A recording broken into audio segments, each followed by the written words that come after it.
Good morning. For our third saying, we're going to look to Luke's Gospel in chapter 23. Jesus is crucified, and verse 34 of Luke 23 reads, "And Jesus said, Father, forgive them, for they know not what they do." They're acting in ignorance. So it's a prayer. It's not Jesus saying, I forgive you. It's actually him praying to the Father that they would be forgiven. Now, a couple really important things to take note of. Right after this, it says, "And they cast lots to divide his garments, and the people stood by, watching. But the ruler scoffed at him, saying, He saved others. Let him save himself, if he is the Christ of God, his chosen one." The soldiers also mocked him, coming up and offering him sour wine, and saying, "If you're the king of the Jews, save yourself." There was also an inscription over him, "This is the King of the Jews."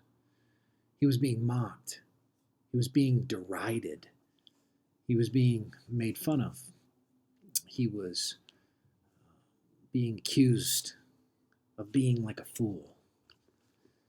And yet, in the midst of that, not just the physical agony, but in the midst of emotional wounding, he says, "Father, would you forgive them?"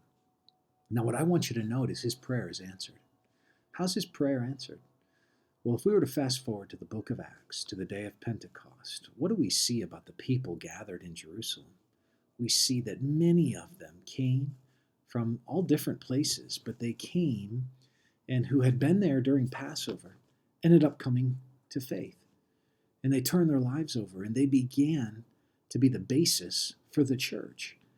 Many were forgiven, and Jesus' prayer was answered. Father, forgive them. They don't even know what they're doing. In the midst of suffering, in the midst of difficulty, when we've been done wrong, when we've been hurt, when we've been mocked, when we've been derided, when we've been accused of being foolish, when we've been scoffed at, when we've been harmed, sometimes the last thing we want to do is offer forgiveness because we're defeated, we're beat down.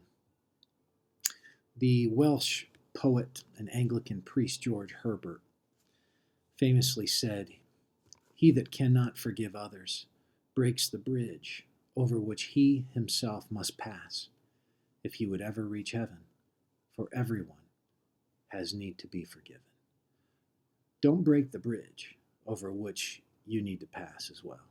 In other words, be the kind of person that looks like your crucified Christ. Be the kind of person that is willing to forgive people who have wounded you, because you have been forgiven even though you wounded him. May God bless you today.